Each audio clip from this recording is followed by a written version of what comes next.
दोस्तों, स्वागत है आप सभी का आपके अपने YouTube चैनल वर्धन एकेडमी पर। तो दोस्तों, एजुकेशन की जो हमारी क्लास चल रही है उसमें आज की इस वीडियो में हम लोग जो हमारा नेक्स्ट चैप्टर है, ठीक है, उससे डिस्कस करेंगे। हमारा है चैप्टर 6। ये जो चैप्टर है इसमें आप लोग देखेंगे बाल विकास का आधार एवं उसको प्रभावित करने वाले कारक, वंशानुक्रम एवं वातावरण। तो ये जो वंशानुक्रम और वातावरण है इससे रिलेटेड 1 या 2 क्वेश्चन हमेशा आता है, ठीक है। तो इस वजह से इस चैप्टर को थोड़ा सा अंदर डिटेल में कुछ चीज़ें रखी गई हैं क्योंकि उसे समझना बहुत ज़रूरी है। उससे रिलेटेड भी कई बार क्वेश्चंस आए हैं, ठीक है। तो चलिए स्टार्ट करते हैं। इसमें हम लोग देखेंगे हेरिडिटी और इन्वायरमेंट का कैसे बालक के विकास पर इफेक्ट पड़ता है। तो सबसे पहले देखते हैं वंशानुक्रम यानी हेरिडिटी। इसमें देखिए मानव विकास को मुख्य रूप से 2 कारक प्रभावित करते हैं। एक तो है जन्मजात जो कि वंशानुक्रम है, ठीक है, और दूसरा जो है वो जन्मोपरांत यानी जन्म के बाद, तो वो वातावरण के संबंध में आ जाता है। यही 2 कारक हैं जो मानव के विकास को प्रभावित करते हैं। वंशानुक्रम और वातावरण व्यक्तिगत विशेषताओं को तथा परस्पर एक दूसरे को भी प्रभावित करते हैं। एक तो व्यक्ति की जो व्यक्तिगत विशेषताएं हैं उनको भी प्रभावित करते हैं और आपस में भी एक दूसरे को इफेक्ट डालते हैं, ठीक है। इसके बाद है वंशानुक्रम का अर्थ। तो वंशानुक्रम के अर्थ में यह है कि बालक को न केवल अपने माता पिता से वरन उनसे पहले की जो पूर्वज हैं यानी दादी दादा, परदादी या नानी नाना, ठीक है, इनसे भी अनेक शारीरिक और मानसिक गुण प्राप्त होते हैं। इसी को ही हम वंशानुक्रम या आनुवंशिकता कहते हैं। तो आनुवंशिकता वही है जो हमें माता पिता से नहीं बल्कि हमारे जो पूर्वज हैं उनसे भी हमें जो गुण मिलते हैं उन्हीं को ही हम आनुवंशिकता बोलते हैं, ठीक है। इसके बाद इसमें कुछ मनोवैज्ञानिक हैं, उन्होंने डेफिनेशन दी है। जैसे देखिए डेफिनेशन भी इसमें काफ़ी इंपॉर्टेंट है, रूथ बेनेडिक्ट की है। इन्होंने कहा है अपनी शब्दों में, माता पिता से संतान में हस्तांतरित होने वाले लक्षणों को वंशानुक्रम कहते हैं, ठीक है। इनके अनुसार ये था कि जो माता पिता से जो लक्षण आते हैं वो वंशानुक्रम है। BN झा कहते हैं वंशानुक्रम व्यक्ति की जन्मजात विशेषताओं का पूर्ण योग्य है, ठीक है, पूर्ण योग है। इसके बाद है जेम्स ड्रेवर।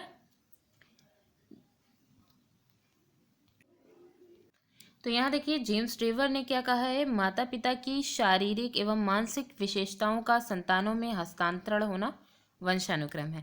तो यहाँ पे जितने भी मनोवैज्ञानिक थे उन्होंने ये कहा कि माता पिता के जो गुण होते हैं, ठीक है, वो चाहे शारीरिक गुण हो चाहे मानसिक गुण हो, उनका जो ट्रांसफर होता है, हस्तांतरण होता है बच्चों में या संतानों में, ठीक है, तो वो क्या है, वंशानुक्रम है, ठीक है। अब यहाँ पे हम देखेंगे वंशानुक्रम की प्रक्रिया कि किस तरीके से ये जो गुण है उनका हस्तांतरण होता होगा। तो यहाँ पे देखिए सबसे पहले मातृ कोशिका और पितृ कोशिका की बात की जाती है, ठीक है। पेरेंट्स जो सेल होती हैं, तो मातृ कोशिका में अंडाणु यानी ओवा होता है और जो पितृ कोशिका होती है इसमें शुक्राणु या स्पर्म होता है, ठीक है। तो ये दोनों ही सिंगल सेल होती हैं। अब होता ये है कि जो हमारे न्यूक्लियस होता है, मतलब नॉर्मली जो सेल होती है उसमें न्यूक्लियस होता है, न्यूक्लियस में क्रोमोसोम्स पाए जाते हैं, वही जो सेल डिवीज़न होती है उसमें पार्टिसिपेट करते हैं। अब ये जो क्रोमोसोम्स जिन्हें वंश सूत्र कहा जाता है ये 23 होते हैं, ठीक है। 23 होते हैं, प्रत्येक एक सेल में 23 होते हैं। तो यहाँ पे देखिए मातृ कोशिका जो है उसमें भी 23 है, पितृ कोशिका में भी 23 वंश सूत्र हैं यानी क्रोमोसोम्स। अब क्या होता है कि जो ये ओवा और स्पर्म होता है इनका क्या होता है, फर्टिलाइजेशन होता है। फर्टिलाइजेशन की प्रोसेस को हम निषेचन कहते हैं। फर्टिलाइजेशन की प्रोसेस के बाद जो कंबाइन एक डबल सेल, ठीक है, डबल सेल जो बनती है तैयार होकर के, उसे बोलते हैं संयुक्त कोश यानी जाइगोट। फर्टिलाइजेशन के बाद जाइगोट बनता है। अब ये जो जाइगोट होता है, क्योंकि अब इसमें देखिए मातृ कोशिका के 23 क्रोमोसोम्स और पितृ कोशिका के 23 क्रोमोसोम्स, तो ये दोनों मिक्स हो जाएंगे ना। तो अब यहाँ पे या तो हम कहेंगे 23 जोड़े वंश सूत्र या फिर 46 क्रोमोसोम्स कहेंगे, ठीक है। तो यानी कि जो जाइगोट होता है इसमें या तो 46 क्रोमोसोम्स होंगे या फिर 23 जोड़े क्रोमोसोम्स होंगे। इसके बाद अब यही जो क्रोमोसोम, ये जो जाइगोट होता है अब इसमें डिवीजन स्टार्ट होता है। डिवीजन में माइटोसिस मियोसिस डिवीजन होती है। तो अब ये जाइगोट के बाद जो 1-2 डिवीजन होगा, ठीक है, वो एम्ब्रियो में कन्वर्ट होगा। एम्ब्रियो फर्दर डिवीजन करते जाएगा जिसमें जो डिवीजन की जो प्रोसेस होती है वो माइटोसिस वाली होती है। अब इसमें जो सेल डिवाइड होंगी वो 2, 4, 8, 16, 32 ऐसे जो इनका डिवीजन होता है, इस तरीके से डबल जो है उनका डिवीजन होता चला जाएगा, ठीक है। तो इससे ही फिर एक पूरा जो बच्चा जो होता है वो बन करके पूरा तैयार हो जाता है। अब इसमें जो मन है वो यहाँ पे एक इन्होंने भी कथन कहा है। इन्होंने कहा है हमारी असंख्य परंपरागत विशेषताएं इन 46 वंश सूत्र जो कि किसमें होते हैं, जाइगोट में होते हैं, उसमें उपस्थित रहती हैं। और ये जो वंशसूत्र यानी क्रोमोसोम्स होते हैं, इनमें छुपे वंशक्रमीय कारक जो होते हैं उनको पितरैक या फिर जीन्स कहते हैं। यही जो जीन्स होते हैं, यही जो अनुवंशिक गुण होते हैं, उनके ट्रांसफर का काम करते हैं। ठीक है, तो प्रत्येक क्रोमोसोम से, ये बहुत इंपॉर्टेंट बात यहाँ पे कह रहे हैं कि प्रत्येक क्रोमोसोम्स में जो जीन्स की संख्या होती है वो 40 से 100 तक होती है। ठीक है, हर क्रोमोसोम्स में। इसी पे ही सोरेनसन ने भी कुछ बात कही गई है। इन्होंने क्या कहा है, पितरैक यानी कि जीन्स, उनके सम्मिलन के परिणाम को ही हम वंशानुक्रम कहते हैं। इन्हीं के ही मिलने के, ये जो मेनली हम अगर कहें कि क्रोमोसोम्स में जो जीन प्रेजेंट होते हैं, यही जो ट्रांसफ़र होते हैं, इन्हीं का ही जो कॉम्बिनेशन होता है, यही अनुवंशिक गुणों को ट्रांसफ़र करने का काम करते हैं अगली पीढ़ी में। ठीक है, तो ये हो गया कि कैसे मतलब कि यहाँ पे जो डिवीज़न हो रहा था वो यहाँ पे बात की जा रही है। तो देखिए वंशानुक्रम की जो प्रक्रिया थी, ठीक है, कि कैसे जो वंशानुक्रम में आनुवंशिक गुण जो ट्रांसफ़र होते हैं वो कैसे होते हैं, ये हम लोग ने यहाँ पे देख लिया। अब हम लोग देखेंगे वंशानुक्रम के नियम या सिद्धांत।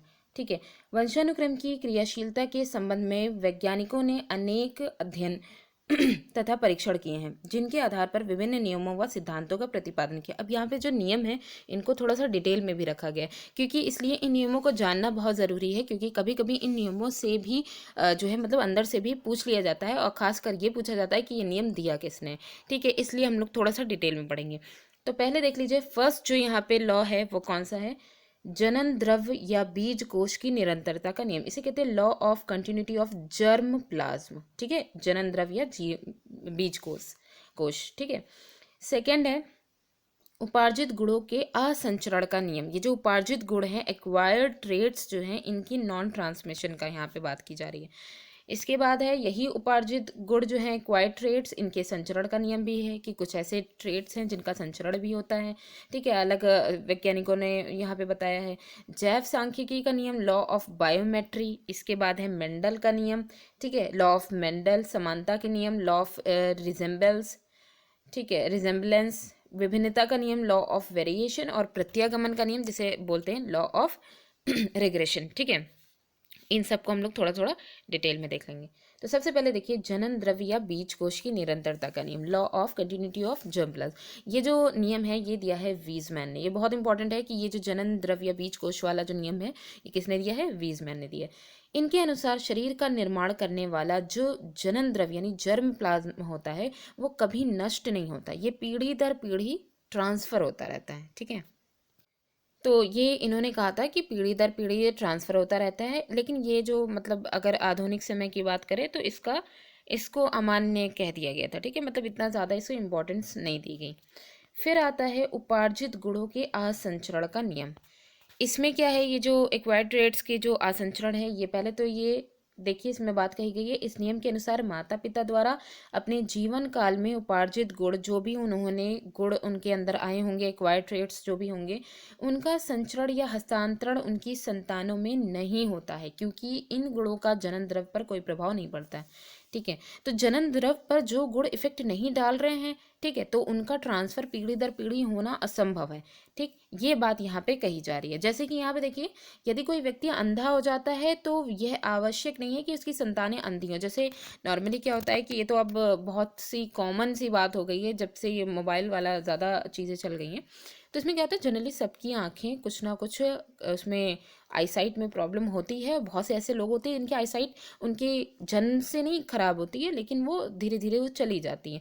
लेकिन अगर हम ये कहें कि अगर कोई इंसान अंधा हो जाता है, एक्सीडेंटली अंधा हो गया या नॉर्मली उसकी आईसाइट चली जाती है, तो इसका इफेक्ट उनकी संतानों पर पड़ेगा, तो ऐसा ज़रूरी नहीं है। तो ये एक एग्जाम्पल हो गया कि जो उपार्जित लक्षण हैं या गुण हैं, क्वाइट ट्रेट्स, ये ट्रांसफ़र नहीं होते हैं अगर उनका इफेक्ट जनन द्रव्य से नहीं पड़ रहा है। ठीक है, इस नियम की पुष्टि मनोवैज्ञानिक जो वीजमैन थे, इन्होंने चूहों पर प्रयोग किया है। इन्होंने कुछ वाइट चूहे जो थे वो उनको लिया इन्होंने, और इनकी पूंछ को काटते रहे। ठीक है, ऐसे कई जनरेशन, चूहों की कई सारी जो जनरेशन थी उनमें उनकी पूंछ को काटते रहे, तो उन्होंने ये देखा कि पूंछ कटे जो चूहे हैं वो किसी भी जनरेशन में नहीं पैदा हुए। ठीक है, तो इससे ये वाला जो लॉ था वो एकदम कंफर्म हो गया इनका। फिर आता है उपार्जित गुणों के संचरण का भी नियम है, कि यहाँ पे कुछ ऐसे गुण थे जो जिनका संचरण भी होता है। ठीक है, मतलब आनुवंशिकता मतलब हेरिडिटी उसकी भी, गुणों की भी होती है। अब इसमें कौन से ऐसे जो है वैज्ञानिक हैं जिन्होंने इसको मतलब इसके बारे में बताया। जैसे देखिए, प्रयोगों के आधार पर यह निष्कर्ष निकला कि उपार्जित गुणों का भी हस्तांतरण या संचरण होता है। इसकी पुष्टि जो विकासवादी लैमार्क थे इन्होंने किया। इन्होंने लिखा कि व्यक्तियों द्वारा अपने जीवन में जो कुछ भी उपार्जित किया जाता है वह इनके द्वारा उत्पन्न किए जाने वाले व्यक्तियों को संचारित किया जाता है। इनका ये मानना था कि जो कुछ भी मनुष्य या व्यक्ति उपार्जित कर रहा है, जो भी चीज़ वो सीख रहा है अपनी बॉडी में, अगर किसी भी तरीके के वो चेंजेस ला रहा है तो उसके वो चेंजेस उनकी पीढ़ियों में भी जाएंगे। जैसे इन्होंने एक एक्सपेरिमेंट नहीं किया, मतलब इन्होंने एक चीज़ ये बताई कि लेमार्क ने बताया कि जिराफ जो है उसका उदाहरण इन्होंने लिया और बताया कि उपार्जित गुण एक पीढ़ी से दूसरी पीढ़ी में संचरित होते हैं। इनका कहना ये था कि जैसे पहले क्या था कि जिराफ छोटी गर्दन वाले होते होंगे, ठीक है। उसके बाद फिर क्या हुआ, नीचे का जो है मतलब जो पेड़ पौधे थे जो छोटे थे वो ख़त्म होने लग गए। फिर धीरे धीरे जब वो ख़त्म होने लग गया तो सिर्फ क्या पेड़ों की जो ऊपर की जो चोटियाँ थी वहीं पे ही पत्ते वगैरह बचे। तो इन्हें अपने आप को जो है जीवित रखने के लिए उन्हें अपनी गर्दन और आगे के जो पैर थे वो उठाने पड़े। इससे क्या हुआ कि वो धीरे धीरे वो कोशिश करते रहे तो इनकी पीढ़ी दर पीढ़ी क्या हुआ कि इनकी जो जो जिराफ थे इनकी जो गर्दनें थी ये काफ़ी ऊंची हो गई, ठीक है। और इसका इफेक्ट उनकी जो आने वाली जो संतानें थी उन पर भी पड़ा। तो लंबी गर्दन और आगे मतलब कि जिन स्पीशीज़ का वजूद ख़त्म हो गया फिर उनके लक्षण आगे नहीं बढ़े, ये यहाँ पे लेमार्क ने बताया, ठीक है। इसके बाद आते हैं जैव सांख्यिकी नियम, लॉ ऑफ बायोमेट्री। इस नियम का प्रतिपादक गॉल्टन ने किया था, ठीक है। ये जो जिन्होंने प्रतिपादन किया है ये बहुत इंपॉर्टेंट है कि किस नियम का प्रतिपादन किसने किया है, ठीक है। उन्होंने एक पीढ़ी से दूसरी पीढ़ी में संचरित होने वाले गुणों के आंकड़े एकत्रित करके सांख्यिकीय अध्ययन किया। इन परीक्षणों से वह इस निष्कर्ष पर पहुंचे कि जीव के लक्षण उसके माता पिता से ही नहीं वरन दादा दादी, परदादा, परदादी, अन्य जितने भी पूर्वज हैं उनसे भी प्राप्त होते हैं। तो यहाँ पे जो गॉल्टन थे उन्होंने ये जो है एक्सपेरिमेंट किया। उन्होंने कहा जैसे मान लीजिए कोई भी जीव है, ठीक है, कोई भी व्यक्ति है या कोई बच्चा है, ठीक है। अगर वो जो है मतलब कि जब वो पैदा होता है तो उसके अंदर मेजॉरिटी में जो लक्षण देखने को मिलते हैं वो पिता और माता के होते हैं, जो हाफ हाफ पोर्शन होते हैं। तो आधे आधे लक्षण कितने किसके होते हैं, माता पिता के होते हैं बच्चे में। अब जैसे मान लीजिए ये जो पिता है, ठीक है, अब इन पिता के अंदर जो आधे गुण जो है जीव में गए हैं, इनके इनसे हो करके दादा दादी के जो एक चौथाई जो गुण होंगे वो भी इसके पास गए होंगे। इसी तरीके से माता से नाना नानी के जो है जो अनुवंशिक कुछ ऐसे गुण होंगे एक चौथाई, वो जो है इसके पास गए होंगे। इसके अलावा परदादा परदादी के एक मतलब कि वही आठवां हिस्सा गया होगा। ऐसे ही जो है दादी से रिलेटेड भी परदादा परदादी के भी आठवां हिस्सा, नानी से भी रिलेटेड परनाना परनानी का आठवां हिस्सा, मतलब कि उस जो बच्चा है उसमें या जो जीव है उसमें गया होगा। कहने का मतलब ये है कि कभी कभी क्या होता है कि कुछ ऐसे बच्चे होते हैं, संतानें पैदा होती हैं माता पिता की, जिनमें कुछ ऐसे लक्षण होते हैं जो बहुत पीढ़ी दर पीढ़ी यानी परदादा परदादी से मिलते हुए मिलते हैं, चाहे वो आंखों का कलर हो, बाल का कलर हो, शरीर की बनावट हो, कुछ भी हो। कभी कभी ऐसा होता है कुछ ऐसी डिजीज़ होती हैं जो पीढ़ी दर पीढ़ी 2-3 पीढ़ी पहले हुई होगी और फिर उसके बाद जो है 2-3 पीढ़ी बाद संतानों में देखने को मिली है, ठीक है। तो ये भी इफेक्ट पड़ता है। इसके बाद आते हैं मेंडल, बहुत इंपॉर्टेंट लॉ है इनका। मेंडल का जो नियम है, इस नियम का भी प्रतिपादन ग्रेगर जॉन मेंडल जो थे उन्होंने किया। इस नियम के अनुसार वर्ल्ड संकर प्राणी या फिर जो जीव है वो अपने मौलिक रूप की ओर अग्रसर होते हैं, ठीक है। उनका जो मौलिक रूप है उसकी तरफ वो अग्रसर होते हैं। मेंडल ने इस नियम का प्रतिपादन मटर और चूहों का प्रयोग करके किया। मतलब यहाँ पे ये चीज़ बताई गई है, इन्होंने जब एक्सपेरिमेंट किया, पहले एक्सपेरिमेंट देख लेते हैं उसके बाद उसको फाइनलाइज करते हैं। जैसे इन्होंने क्या किया, पहले चूहे लिए इन्होंने, एक सफ़ेद चूहा काला चूहा लिया, उनके बीच में क्रॉस कराया गया, ठीक है। संकर प्रजाति की बात की जा रही है। तो जब क्रॉस हुआ तो क्रॉस होने के बाद जो नए जो चूहे उत्पन्न हुए उनमें सारे के सारे काले थे, ठीक है। सफ़ेद और काले में जब पहली पीढ़ी में क्या हुआ, सारे के सारे, अगर F1 पीढ़ी की बात करें तो सारे के सारे काले हुए। फिर अब इन्हीं ये जो काले वाले थे, यानी कि अब यहाँ पे क्या था कि जो सफ़ेद वाला जो गुण होगा चूहे का वो कमज़ोर होगा, इस वजह से वो दिखने को नहीं मिला। लेकिन अब क्या था, वो कहीं ना कहीं होगा ज़रूर, ठीक है। अब यही जो काले थे जो अब जिनका जो है संकर हुआ था, ठीक है, इनके बीच में क्रॉस कराया गया। इनके बीच में जब क्रॉस के कराने के बाद फिर जो चूहे उत्पन्न हुए उनमें 25% काला, फिर 25% काला, फिर 25% काला, यानी कहें तो 75% काले चूहे हुए, 25% सफ़ेद चूहे। अब वो जो सफ़ेद गुड़ छुपा हुआ था वो सेकेंड पीढ़ी में, F2 पीढ़ी में देखने को मिला, ठीक है। तो यहाँ पे अब ये जो काले से मतलब यहाँ पे काला, और अब यहाँ पे क्या किया गया, जो ओरिजिनल काला ओरिजिनल सफ़ेद था उनको छोड़ दिया गया, फिर से वो जो काले दोनों बीच के जो बचे उनके बीच में फिर से क्रॉस कराया गया। तो अब यहाँ पे क्या देखा गया कि इनके बीच में जब क्रॉस कराया गया तो ये जो F3 पीढ़ी थी तो यहाँ पे भी 75% काले जो है चूहे मिले, और दो यहाँ पे जो दिखाए गए ये क्रॉस जो संकर जो चूहे होंगे वो होंगे, यानी मिक्सचअप इनमें होगा, और प्योर जो 25% प्योर सफ़ेद चूहा मिला। तो यहाँ पे 3:1 का यहाँ पे अनुपात फाइनल में मिला। ठीक है, तो ये था मेंडल ने ये बताया कि अगर कोई गुण कमज़ोर पड़ रहा है, ठीक है, तो वो अगर मान लीजिए पहली पीढ़ी में नहीं दिख रहा है तो वो दूसरी या तीसरी पीढ़ी में 100% वो प्योर जो फीचर है उसका दिखेगा ज़रूर। ठीक है, फिर आता है समानता का नियम, लॉ ऑफ रिजेम्बलेंस। इसमें क्या है, इस नियम के अनुसार समान समान को ही जन्म देता है। ठीक है, अर्थात यानी बुद्धिमान माता पिता की जो संतान है वो बुद्धिमान तथा मूर्ख माता पिता की जो संतान है, मूर्ख माता पिता की मूर्ख होती है संतान। ठीक है, जैसे इसी प्रकार बिल्ली बिल्ली को जन्म देती है, कुत्ता कुत्ते को जन्म देता है। यानी कि समानता का नियम सीधे हम ये कह सकते हैं कि अगर कोई पेरेंट्स हैं वो मतलब श्रेष्ठ बुद्धि के हैं तो उनके बालकों में भी मेजॉरिटी में यहाँ पे गुण देखने को मिलेगा कि वो श्रेष्ठ बुद्धि के होंगे, और मूर्ख बुद्धि के हैं तो बालकों में भी उनकी जो संतानें होंगी उनमें भी मूर्ख देखने को मिलेंगे। ठीक है, फिर आते हैं विभिन्नता का नियम, लॉ ऑफ वेरिएशन। ये जो समानता का नियम है उसका अपोज एक तरीके से करता है, क्योंकि यहाँ पे जो विभिन्नता का नियम है ये भी जो बात कही जा रही है इसमें वो लगभग जो है सही है। देखिए यहाँ पे इस नियम के अनुसार बच्चे अपने माता पिता के बिल्कुल समान ना होकर के उनमें कुछ ना कुछ भिन्न अवश्य होता है, क्योंकि यहाँ पे क्या है, यहाँ पे वही जो लक्षण जो पेरेंट्स से पूर्वजों से आते हैं उनका इफेक्ट यहाँ देखने को मिलता है। जैसे मनोवैज्ञानिक सोरेनसन जो थे इन्होंने इस भिन्नता का कारण इन्होंने बताया कि इस भिन्नता का कारण माता पिता की जनन कोशिकाओं की जो विशिष्टताएं हैं, जनन कोशिकाओं में अनेक जो पैतृक यानी जीन्स जो होते हैं जो विभिन्न प्रकार के से संयुक्त होकर के दूसरों से भिन्न बच्चों का निर्माण करते हैं। ठीक है, मतलब कहने का है कि ये जो यहाँ पे विभिन्नता का नियम यहाँ पे ये बताया गया है कि अगर जो मतलब कहने का है कि ज़रूरी नहीं है कि इसके एक एग्जाम्पल ऐसे भी दे सकते हैं कि अगर पेरेंट्स जो है वो बहुत ज़्यादा बुद्धिमान है तो कोई ज़रूरी नहीं है कि जो उनकी संतान है वो भी या सभी, ऐसा भी नहीं है कि मान लीजिए 2-3 संतानें अगर हैं तो उनमें कोई एक ऐसी होगी जो है मतलब कि बहुत ज़्यादा श्रेष्ठ बुद्धि वाली नहीं होगी। ठीक है, तो ये चीज़ यहाँ पे है, मतलब ऐसे भी ये भी कह सकते हैं कि माता पिता की जो संतानें हैं वे एक दूसरे के समान बुद्धि रंग और स्वभाव में भी वो भिन्न हो सकती हैं, क्योंकि उनका इफेक्ट डालता है जीन। ठीक है, जीन की वजह से उनकी बुद्धि में भी इफेक्ट देखने को, वो डिफरेंस देखने को मिलता है, रंग में भी और उनके जो स्वभाव हैं उनमें भी। ठीक है, फिर आता है लास्ट है प्रत्यागमन का नियम, इसे कहते हैं लॉ ऑफ रिग्रेशन। इसमें देखिए इस नियम का तात्पर्य स्पष्ट करते हुए सोरेनसन यहाँ पे भी कहते हैं बहुत प्रतिभाशाली माता पिता के बच्चों में कम प्रतिभा होने की प्रवृत्ति और बहुत निम्न कोटि के जो माता पिता हैं उनमें बच्चों में कम निम्न कोटि की प्रवृत्ति ही प्रत्यागमन है।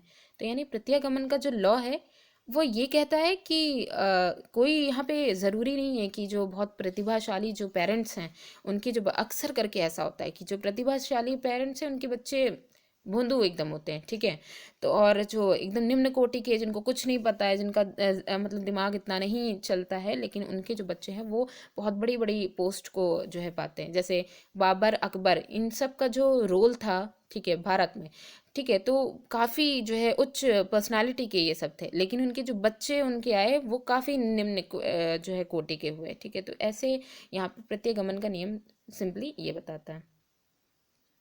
फिर है वंशानुक्रम का बालक पर प्रभाव। अब यहाँ पे देखिए कि कुछ जो यहाँ पे इफेक्ट है उनको हेडिंग्स के बेस पे दिखाया गया, लेकिन मेनली ये जो इफेक्ट है जो वंशानुक्रम बालक पर प्रभाव डाल रहा है इसमें साइंटिस्टों ने, मनोवैज्ञानिकों का क्या मत था वो यहाँ पे हम लोग देखेंगे। ठीक है, जैसे थॉर्नडाइक जो थे इन्होंने कहा कि बालक की जो मूल शक्ति यानी पहला जो है बोला गया है प्रभाव कि मूल शक्तियों का प्रभाव। ठीक है, मतलब कहने का है कि जो वंशानुक्रम है वो बालक की जो मूल शक्तियां हैं इन पर प्रभाव डालता है, ये बात कह रहे हैं थॉर्नडाइक। फिर आते हैं शारीरिक लक्षणों पर प्रभाव। तो यहाँ पे कार्ल पियर्सन जो है इन्होंने बताया कि वंशानुक्रम के कारण ही शारीरिक जो लक्षण हैं इनमें भी काफ़ी प्रभाव पड़ता है। व्यावसायिक योग्यता पर प्रभाव के बारे में कैटल ने कहा है कि कैटल मतलब इनके अनुसार क्या है, व्यावसायिक योग्यता पर भी वंशानुक्रम प्रभाव डालता है। विंशिप कहते हैं कि जो सामाजिक स्थिति पर प्रभाव अगर देखा जाए तो विंशिप के जो है अकॉर्डिंग ये है कि गुणवान या जो प्रतिष्ठित माता पिता अगर हैं, ठीक है, बहुत ज़्यादा जो है मतलब सामाजिक अगर पेरेंट्स हैं, तो उनकी जो संतान है वो भी कुछ ना कुछ प्रतिष्ठा का अगर वो अपने मतलब अंडर में, और उनको सिखाने की जो एक एज होती है उसमें काफ़ी अच्छी तरीके से इनके साथ ट्रीट करते हैं, तो उनमें प्रतिष्ठा देखने को मिलेगी। मतलब अगर माता पिता अगर सामाजिक हैं तो उनमें सामाजिक स्थिति का, उनकी सामाजिक स्थिति का बालकों पर भी इफेक्ट पड़ता है। फिर है चरित्र पर प्रभाव। डगडेल डगडेल जो है, इनके अनुसार इन्होंने कहा कि वंशानुक्रम का चरित्र पर भी प्रभाव पड़ता है। इसके बाद लास्ट में आते हैं गुडॉल्ड। इन्होंने कहा, इनका मत है कि जो मंद बुद्धि माता पिता होते हैं उनकी संतान मंद बुद्धि, और तीव्र बुद्धि माता पिता की संतान तीव्र बुद्धि वाली होती है। तो यह इसका भी जो है इफेक्ट पड़ता है। तो वंशानुक्रम का जो है बुद्धि पर भी प्रभाव कहीं ना कहीं पड़ता है। ठीक है, तो ये था, क्योंकि ये वाला ये जो प्रभाव पड़ रहा था वंशानुक्रम का, ठीक है, इसमें ये मेनली हमें देखना था कि किस साइंटिस्ट ने कौन से प्रभाव के बारे में बात की है। ठीक है, तो इससे कभी कभी क्वेश्चंस बन जाते हैं। फिर आता है वातावरण, एनवायरनमेंट, ये सेकंड हमारा कारक हो जाएगा। अर्थ और परिभाषा अगर देखें तो वातावरण के लिए पर्यावरण शब्द का भी प्रयोग किया जाता है। दो शब्दों से मिलकर बना है, परि प्लस आवरण, इसका मतलब होता है चारों ओर ढकने वाला। ठीक है, तो यहाँ पे रॉस जो है वो वातावरण से रिलेटेड क्या कह रहे हैं, वातावरण वह बाहरी शक्ति है जो हमें प्रभावित करती है, क्योंकि जन्म के बाद मनुष्य जो होता है वो बाहरी वातावरण से इंटरेक्ट होता है, उसके ऊपर जो बाहरी वातावरण का जो इफेक्ट डालेगा वही क्या है, वही वातावरण कहें या फिर पर्यावरण कहें। ठीक है, वुडवर्थ के शब्दों में वातावरण में वे सब बाह्य तत्व आ जाते हैं जिन्होंने व्यक्ति को जीवन आरंभ करने के समय से ही प्रभावित किया। तभी तो ये कहा जाता है कि जो बालक होता है वो जन्म से ही सामाजिक मतलब जन्म से सामाजिक नहीं होता, लेकिन जन्म से ही उसका सामाजिक विकास स्टार्ट एक तरीके से देखा जाए कि लोगों के कांटेक्ट में जैसे जैसे आने लग जाता है वैसे वैसे उसका सामाजिक विकास होने लगता है। ठीक है, अब यहाँ पे देखिए बालक के वातावरण को प्रभावित करने वाले जो तत्व हैं उनके बारे में देखते हैं। सबसे पहले आता है पारिवारिक वातावरण। परिवार का वातावरण सबसे ज़्यादा इम्पॉर्टेंट है, क्योंकि स्टार्टिंग में अगर देखा जाए तो बालक का जो सबसे इम्पॉर्टेंट एज भी होती है वो उसका जो वो समय होता है वो परिवार के इर्द गिर्द ही गुजरता है। ठीक है, तो पारिवारिक वातावरण के फलस्वरूप बच्चे की व्यवहार्यता आचार विचार में अंतर दिखाई देता है। जैसा परिवार होगा जैसे वहाँ के लोग रहने वाले होंगे, ठीक है, सभ्य परिवार होगा, सभ्य लोग होंगे, सामाजिक होंगे और आदर सम्मान करने वाले होंगे, तो वही गुण जो है उस बालक में भी देखने को मिलेंगे। लेकिन वही अगर कहें कि जो है निम्न कोटि के लोग होंगे या फिर बहुत लड़ाई झगड़ा वाला माहौल रहता होगा, तो ऐसे ही बालकों में भी प्रभाव देखने को मिलता है। ठीक है, इसके बाद आता है सामाजिक वातावरण। सामाजिक वातावरण में क्या है, यदि बच्चे को जन्म के बाद समाज से अलग कर दिया जाए तो उसमें मानवीय गुणों एवं योग्यताओं का विकास नहीं हो पाता है। अतः बालक के विकास में सामाजिक वातावरण अत्यंत महत्वपूर्ण है। आपने देखा होगा कुछ ऐसे फैमिली मेंबर्स होते हैं अक्सर करके जो थोड़े से का मतलब नहीं थोड़े से जो है अमीर लोग होते हैं, तो इन ये लोग क्या होते हैं कि इनके जो बच्चे होते हैं बहुत ज़्यादा बाहर वाले माहौल में नहीं रहते। आपने देखा होगा कि अगर गांव और शहर की बात करें तो गांव के जो छोटे छोटे बच्चे होते हैं, कम एज के बच्चे भी अच्छे अच्छे मतलब काफ़ी दूर तक की डिस्टेंस को ट्रेवल कर लेते हैं, अच्छी अच्छी चीज़ें जो बड़े से बड़े लोग नहीं कर पाते हैं वो कर लेते हैं। वही अगर देखा जाए शहर के जो बच्चे होते हैं उनको इतने बड़े होने के बाद भी बहुत से ऐसे होते हैं जिनको गाड़ी नहीं चलानी आती, बहुत से ऐसे होते हैं जिनको बात करने का तरीका नहीं आता। तो कहेंगे कि सामाजिक वातावरण बालक के विकास के लिए बहुत ज़्यादा इम्पोर्टेंट होता है। ठीक है, तो इससे क्या होता है कि अगर समाज से बालक को अलग रखा जाए तो खासकर लोगों के सामने खड़े होने के लिए बहुत से ऐसे बच्चे होते हैं जिनके अंदर भय होता है। तो ये समाज में जाने की वजह से, समाज में उठने बैठने की वजह से या बच्चों में खेलने की वजह से क्या होता है कि ये जो भय होता है ये भी दूर हो जाता है। ठीक है, फिर आता है विद्यालयी वातावरण। विद्यालय अनेक प्रकार से बालक के व्यक्तित्व का विकास करता है। विद्यालय के शिक्षक तथा विद्यालय का अनुशासन बालक के विकास में अनुकूल वातावरण उत्पन्न करते हैं। यह बालक के मानसिक सामाजिक संवेगात्मक विकास के लिए प्रेरणा प्रदान करते हैं। तो देखा जाए कि परिवार के बाद अगर बालक का सही तरीके से विकास होता है तो विद्यालय में होता है। ठीक है, अब विद्यालय में वो अलग अलग तरीके के जो उनके क्लासमेट होते हैं, बच्चे होते हैं, ठीक है, अलग अलग तरीके के, उनसे वो मिलता है, उनके साथ उठना बैठना रहता है। इसके साथ ही साथ विद्यालय में जो अनुशासन होता है वो बहुत इंपॉर्टेंट होता है, जो टीचर्स के द्वारा लगाया जाता है। टीचर्स का जो बच्चों के साथ बिहेवियर होता है ये भी उनके विकास में इफेक्ट डालता है। साथ ही साथ जो प्रतियोगिताएं ये सब जो होती हैं ये भी उनके जो व्यक्तित्व हैं उनको निखारने के लिए इम्पोर्टेंट होती हैं। ठीक है, इसके बाद लास्ट है संचार माध्यम। आधुनिक समय में बालक विद्यालय से अधिक संचार माध्यम जैसे कि रेडियो है, टेलीविज़न है, कंप्यूटर आदि से अधिक सीखता है। ठीक है, अब चूंकि आधुनिक जो है समय आ गया है और ये जो समय है वो डिजिटल एक तरीके से देखा जाए।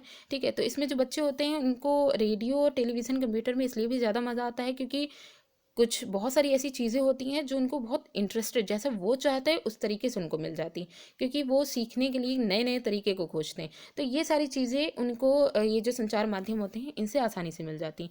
तो अगर वर्तमान समय की बात करें तो विद्यालय भी संचार माध्यमों में के द्वारा शिक्षा प्रदान अब कर रहा है, क्योंकि आपने देखा होगा बहुत से ऐसे स्कूल्स हैं जिनमें डिजिटल क्लासेस चलने लग गई हैं। ठीक है, तो ये बच्चों को जो है मतलब कि उनके उनके अकॉर्डिंग, क्योंकि बाल केंद्रित शिक्षा है तो इसके अकॉर्डिंग ही जो है उनको सिखाने के लिए कि उनका विद्यालय की तरफ अट्रैक्शन है वो बना रहे, तो इस तरीके से होने लग गया। तभी यहाँ पे आप देखेंगे दूरस्थ शिक्षा, इसका जो है बहुत इम्पॉर्टेंट एक जब से अगर देखा जाए तो कोरोना जब से हुआ है तब से दूरस्थ शिक्षा की बहुत ज़्यादा इंपॉर्टेंस बढ़ गई है। ठीक है, तो खैर नेक्स्ट देखते हैं वंशानुक्रम व वातावरण में संबंध क्या है। बालक, किशोर या प्रौढ़ के विकास पर न केवल वंशानुक्रम वरन वातावरण का भी प्रभाव पड़ता है। तो इसलिए दोनों में घनिष्ठ संबंध है, यानी हम ये कहें वंशानुक्रम और वातावरण दोनों ही एक साथ प्रभाव डालते हैं बालक के विकास पर। तो क्रो एवं क्रो यहाँ पे क्या कह रहे हैं, व्यक्ति का निर्माण न केवल वंशानुक्रम और न केवल वातावरण से होता है, वास्तव में ये दोनों एकीकरण की ही उपज है। मतलब कहने का मतलब यह है दोनों एक साथ इफेक्ट डालते हैं। ठीक है, जो वंशानुक्रम वातावरण है ये दोनों एक साथ इफेक्ट डालते हैं। फिर यहाँ देखिए वंशानुक्रम एवं वातावरण का सापेक्षिक महत्व। पहला यहाँ पे महत्व है वंशानुक्रम तथा वातावरण की अपृथकता, non separation of heredity and environment. इसमें कहा गया है कि जिस प्रकार आत्मा और शरीर का संबंध है उसी प्रकार वंशानुक्रम तथा वातावरण को भी एक दूसरे से पृथक नहीं किया जा सकता। अतः बालक के सम्यक विकास के लिए वंशानुक्रम तथा वातावरण का संयोग अनिवार्य है। यानी ये कहना बिल्कुल सही होगा कि वंशानुक्रम और जो वातावरण है ये बालक के विकास पर एक साथ इफेक्ट डालते हैं, दोनों को एक दूसरे से अलग नहीं किया जा सकता। ठीक है, फिर आता है नेक्स्ट है सेकंड है वंशानुक्रम तथा वातावरण का समान महत्व, इक्वल इंपॉर्टेंस। यहाँ पे देखिए तो वुडवर्थ कहते हैं यह पूछने का कोई मतलब नहीं निकलता कि व्यक्ति के विकास के लिए वंशानुक्रम और वातावरण में से कौन अधिक महत्वपूर्ण है। दोनों में से प्रत्येक पूर्ण रूप से अनिवार्य है, दोनों ही अपने हिसाब में एक मतलब एक साथ जो है वो इफेक्ट डालते हैं, इस वजह से इनको अलग तरीके से नहीं देखा जा सकता। ठीक है, फिर आता है वंशानुक्रम तथा वातावरण की पारस्परिक निर्भरता। तो इसमें आते हैं मोर्स व विंगो, इनका जो कथन है यहाँ पे जो डेफिनेशन इन्होंने दी है वंशानुक्रम और वातावरण से रिलेटेड, ये काफ़ी इंपॉर्टेंट है। तो इसमें देखिए मानव व्यवहार की प्रत्येक घटना वंशानुक्रम तथा वातावरण की अंतःक्रिया का फल है। मानव व्यवहार, मानव के व्यवहार में जो इफेक्ट है, जो उनके पेरेंट्स या उनके पूर्वजों से कुछ ऐसे गुण आए होंगे, कुछ उन्होंने वातावरण से सीखे। बहुत से ऐसे आपने देखा होगा कि बहुत से ऐसे बहुत इंट्रोवर्ट होते हैं पर्सन। ठीक है, बहुत ज़्यादा अकेले में रहना पसंद होता है। बहुत से ऐसे होते हैं जिनको गुस्सा बहुत आता है, लेकिन क्या होता है कि जब वो वातावरण के जो है उसमें संपर्क में आते हैं, समाज में उठते बैठते हैं, तो देखते हैं और लोगों को देखते हैं, तो उनमें कभी कुछ ऐसी सिचुएशंस ऐसी आ जाती हैं कि उनकी ये जो बिहेवियर है, जो उनके लिए एक तरीके से गलत जो है इफेक्ट डालेंगे, वो धीरे धीरे चेंज होने लग जाते हैं। तो एक तरह से कहें कि दोनों ही इफेक्ट डालते हैं। वंशानुक्रम तथा वातावरण के प्रभावों में अंतर करना असंभव है। ठीक है, तो ये बिल्कुल भी किसी भी तरीके का डिफरेंस हम नहीं कर सकते, दोनों का अपना अपना बराबर की इम्पोर्टेंस है। बालक वंशानुक्रम तथा वातावरण की ही उपज है। ठीक है, तो वुडवर्थ यहाँ पे कह रहे हैं कि वंशानुक्रम और वातावरण का संबंध जोड़ के समान ना हो करके, एडिशन नहीं होता, बल्कि क्या होता है गुड़ के समान, यही गुड़ा मतलब वही गुड़, उसके समान अधिक है। अतः व्यक्ति इन दोनों तत्वों का गुणनफल है, योगफल नहीं है। तो अगर गुणनफल की बात करें तो जैसे मान लीजिए अगर व्यक्ति की बात करें, जैसे ये है व्यक्ति, ठीक है, ये व्यक्ति है और ये वंशानुक्रम है ना, और ये है वातावरण। तो अगर इनके में से किसी एक को भी अगर कम कर दिया जाए, मतलब अगर वंशानुक्रम को जीरो कर दे तो वातावरण अपने आप जीरो हो जाएगा। वही बात यहाँ पे कह रहे हैं कि वंशानुक्रम एवं वातावरण में यदि कोई एक भी कारक शून्य हो जाता है तो व्यक्ति का विकास शून्य हो जाता है। ठीक है, ठीक है, इसके बाद अब यहाँ पे आते हैं वंशानुक्रम एवं वातावरण का शिक्षक के लिए महत्व, कि शिक्षक जो है वो ये वंशानुक्रम और वातावरण से मतलब फ़ायदा ले करके, ठीक है, किस तरीके से बालक का विकास कर सकता है। तो देखिए आधुनिक शिक्षा बालक केंद्रित है। ठीक है, बाल केंद्रित होने के कारण शिक्षा प्रक्रिया में बालक का विशेष महत्व है। तो खासकर जो भी एजुकेशन दी जाए वो बालक पर फोकस करके दी जाए। तो बालक का व्यक्तित्व वंशानुक्रम तथा वातावरण की अंतःक्रिया का फल है। ठीक है। तो देखिए कि एक शिक्षक जो है वो किस तरीके से जो बालक है, जो भी उसका जो स्टूडेंट होगा शिक्षक का, ठीक है, उसको कैसे वो इम्प्रूव कर सकता है। ठीक है। तो इसमें सबसे पहले वंशानुक्रम का कैसे महत्व डलेगा। जैसे वंशानुक्रम के कारण बालक में शारीरिक भिन्नता देखने को मिलती है। तो ये जो शारीरिक भिन्नता है, इस आधार पर शिक्षक अगर इस ज्ञान को वो पूरी तरीके से जो है संपन्न कर ले, उसको प्राप्त हो जाए, तो वो शारीरिक विकास में जो डेवलपमेंट है बालक में, उसमें योगदान दे सकता है। फिर है वंशानुक्रम के कारण बालक की जन्मजात जो क्षमताएं हैं उनमें अंतर देखने को मिलता है। तो इन जन्मजात, क्योंकि बहुत से ऐसे बालक होते हैं जो मंद बुद्धि होते हैं, बहुत से ऐसे होते हैं जो तीव्र बुद्धि वाले होते हैं, लेकिन क्या होता है कि सीखने की क्षमता मंद बुद्धि वाले में भी हो सकती है और तीव्र बुद्धि वाले में हो सकती है। तो ये जो बालक की अगर जन्मजात जो क्षमताएं हैं, इनका अगर टीचर को सही तरीके से पता चल जाए, तो वो उसका यूज़ करके बालक को सिखाने, उनको डेवलप करने में काफ़ी योगदान दे सकता है। ठीक है, कि उनकी उनकी मतलब उनको उनकी योग्यता के आधार पर उनको सिखाया जाए। ठीक है।